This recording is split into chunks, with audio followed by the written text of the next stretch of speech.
All right, cost of capital problem 3. One last company has a total of 74 million shares outstanding. It's currently priced at $42.19. The company also has $8.3 billion in outstanding face value debt, and it's currently priced at 98.1% of par value. And then it gets crazy here. The debt has 10 years to maturity. A coupon rate is 5.8%. The T-bill rate's 1.8%. The market risk premium is 11%. And one last company's returns co-vary with market returns at 0.03, while the variance of market returns is 0.017. Given this information, what is the WACC of one last company? We got to also assume the marginal tax rate's 34%. Well, that one's easy. Let me put that in here. Okay. In fact, the first two sentences are pretty straightforward too. What we're going to do is we're going to times, let's see, 42.19 is the price per share times 74 million shares outstanding. So that gives us an E of $3.1 billion. Notice also here that the company has $8.3 billion in outstanding face value debt, which is currently priced at 98.1% of par. So I'm going to say equals 0.981% times the 8.3 billion. Now notice what I've done here. I've put this in millions because E is in millions. Okay. So that gives me E and D. Remember that V is the sum of those. I'm going to add E and D to get V. Okay. And now I have to find the cost of equity and the cost of debt. Let's work on the cost of debt first, okay? So the debt has 10 years to maturity, a coupon rate of 5.8%. The price is 98.1% of par. The face value of each bond's $1,000, probably. Okay, it doesn't say that, but nearly all corporate bonds are. So what I'm going to say is I'm going to calculate, and notice that the coupon rate is 5.8%. We assume that the coupons are paid annually because I don't say anything in the problem that says otherwise. So I'm going to calculate the rate. The number of periods is 10 years to maturity. The payment is negative $58. Notice that that's 5.8% of face value, which is 1,000. So 5.88% of face value is 58. And that's a negative because it's an outflow. Okay. The present value is going to be $981. That's 98.1% of 1,000. The face value is negative 1,000. Again, at the end of the maturity, the firm will pay $1,000 to their bondholders. That's an outflow from the firm's perspective. And then we're going to make sure that interest compounds at the end of the year. I'm going to calculate this rate here. Give me a second.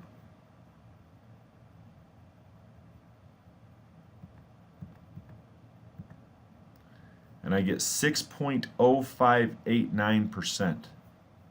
Okay. So sometimes you're going to have to calculate the yield to maturity on the bonds. It's not that bad. That probably was a review for most of you. If it wasn't a review for most of you, good luck on the final. That was a joke, sorry. Last but not least, let's calculate the cost of equity. What are we going to use? We can use the CAPM, the dividend growth model, or historical returns. It says one last company's returns co-vary with market returns of 0.3. I don't even know what's going on here. The variance of market returns is 0.017. The T-bill rate's 1.8. The market risk premium is 11%. So it looks like we're going to use the CAPM. All right? Now recall that beta is equal to the covariance of returns between stock I and the market divided by the variance of returns on the market. Okay?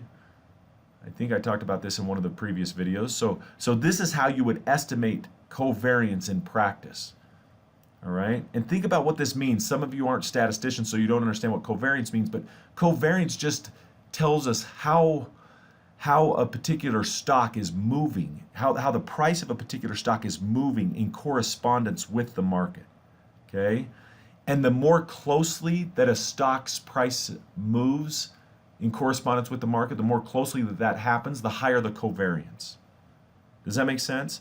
So you can think that when returns for a particular firm covary with the market really closely, that means they almost follow exactly what the market is doing.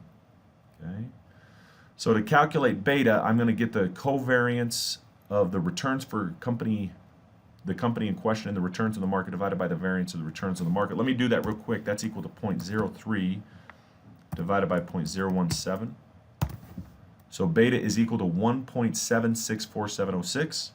Let me calculate the cost of equity now. Recall that the cost of equity is equal to using the CAPM is equal to the T-bill rate, 0.018, plus beta times the market risk premium. Let me explain. So in the previous problems, I gave you the expected return on the market. Okay, I gave you the expected return on the market here and the risk-free rate here, and you calculated the market risk premium. So the market risk premium is what is in parentheses. Make sure you get this in your notes. So the market risk premium is the expected return on the market minus the risk-free rate. Okay? And in this last problem, I've given you this already. Okay? So the market risk premium is 11%. So I'm going to multiply that by 0.11. If I subtracted out 0.018, that means I've already subtracted out 0.018 when I gave you the market risk premium. So this is incorrect. So all you have to do is multiply that by 0.11. Okay. That's going to give you a cost of equity of 21.21%. I now have all of my inputs. I'm going to calculate my WACC. It's equal to E divided by V times my cost of equity plus D divided by V times my cost of debt, 0.060589, times 1 minus tau, which is 0.66. I'll let you get that in your notes. I'm just following the WACC formula there. I hit enter, and the WACC is 8.77%. Okay. We're not done with the question. That was just to solve for the WACC of one last company. Here, suppose that one last company is looking to invest in a marketing campaign that will generate $7 billion in year 1, 10 in year 2, and 12 in year 3. If the marketing campaign costs $25 billion today, should the firm invest in this campaign? So this is the problem we've been working on solving all semester. All right? Think of what we're doing here. This is great. We're gonna calculate. We're gonna use time value of money to get the present value of these future cash flows. I'm gonna do that here in just a second. Okay. We're gonna use bond pricing to get the yield to maturity. Right. We're gonna use the CAPM here, which means we have to understand portfolios. We have to understand Markowitz efficient frontier. We're gonna use the cost of capital. Right. So we're trying to use everything that we've learned during the semester to solve this one last problem.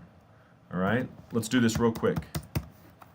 We have cash flows of 7 million, 10 million, and 12 million in each of the next 3 years. I need to find the present value of these cash flows. So these are my cash flows. These are my years. This is my discount factor. It's going to be equal to 1 plus R, which is my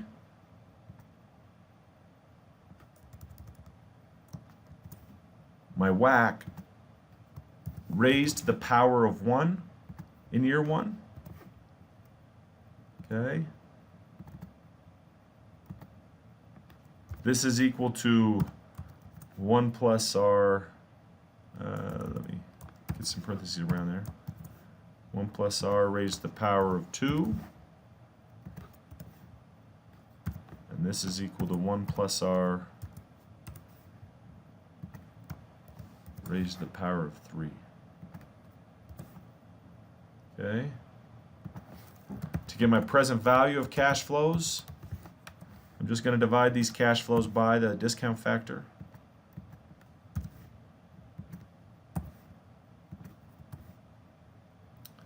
So in present value terms, $7 million 1 year from today, discounting back by the whack 1 year, gives me 6.436 million.